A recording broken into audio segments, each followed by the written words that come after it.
तर ठाकरेंच्या शिवसेनेकडून वरळीत निष्ठावंतांच्या मेळाव्याचं आयोजन करण्यात आलं। अहिरांनी शिंदेंच्या शिवसेनेत प्रवेश केल्यानंतर ठाकरेंच्या शिवसेनेचा मेळावा झाला।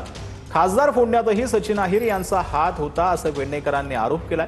ठाकरेंसोबत येताना सचिन अहिर गद्दारी करूनच आले होते अशी टीका सुनील शिंदेंनी केली। ताई, महत्त्वाची बैठक आज या ठिकाणी घेतली। तुमचं भाषण देखील ऐकलं, काहीतरी भावनिक तुम्ही देखील या ठिकाणी मुळामध्ये महत्त्वाची बैठक असं नाही। सकाळी न्यूज ऐकल्यानंतर प्रत्येकाला जे दुःख ते जाण्याने नाही, तर उद्धवजींवर तुम्ही किती वेळा आघात इतक्या वाईट पद्धतीने करताय। म्हणजे 22 पासून जो संघर्षाचा काळ होता त्या काळात तुम्ही आदित्यांबरोबर कंटिन्यू होता, त्यामुळे अधिक आमचा आदर तुमच्याबद्दलचा वाढत होता, हे प्रामाणिकपणे सांगणं गरजेचं आहे।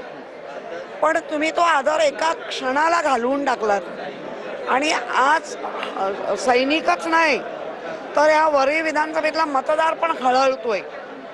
काय हळहळतोय की असं सचिन अहिरनी करायला नाही पाहिजे होतं। कारण काय, ज्या पद्धतीने आता ते पण कळल्यानंतर तर अधिक वाईट वाटलं किंवा राग आलाय की खासदार फोडण्यामध्ये तुमचा सहभाग होता।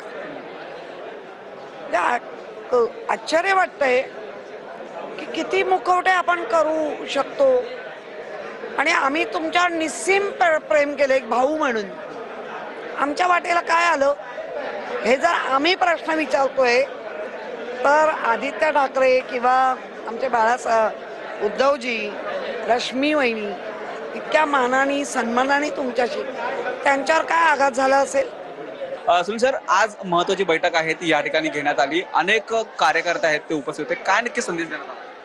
बघा, एकतरी उत्स्फूर्तपणे या ठिकाणी लागलेली बैठक होती। सगळे शिवसैनिक या ठिकाणी एकत्र आले होते।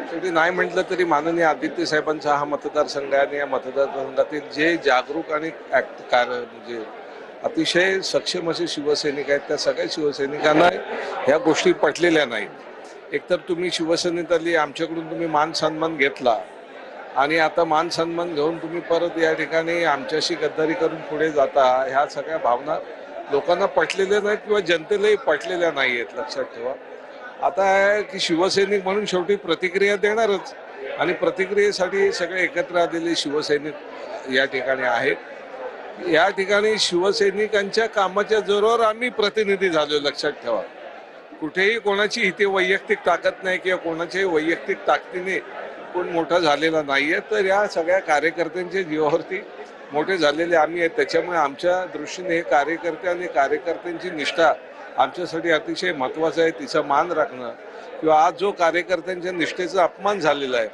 त्याला कुठेतरी इशाराही देखील आम्हाला या बाबतीत द्यायला पाहिजे की सगळ्या गोष्टी तुम्ही अपेक्षित धरू नका।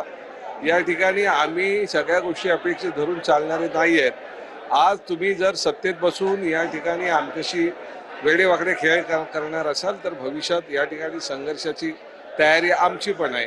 कमलेश डोंगरे, निखिल चव्हाण, टीव्ही 9 मराठी, मुंबई।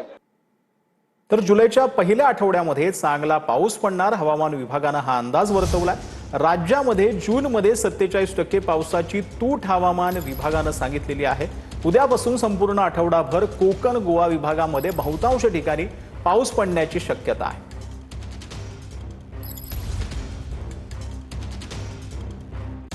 आजपासून पुढले 7 दिवस महाराष्ट्रातील बहुतांश ठिकाणी चांगल्या पावसाची शक्यता आहे। विदर्भामध्ये सुद्धा येणाऱ्या 3 ते 4 दिवसांमध्ये चांगल्या पावसाची शक्यता आहे। तर म्हणू शकतो की 3 ते 6 जुलैच्या दरम्यान महाराष्ट्रातील बऱ्याच ठिकाणी किंवा सर्वदूर पावसाची शक्यता आहे। यावेळी नक्कीच पावसाची शक्यता चांगली आहे, तर त्यावर ते आपल्या शेतीचं नियोजन करू शकतात बेस्ड ऑन या पावसात येणाऱ्या स्पेलवर।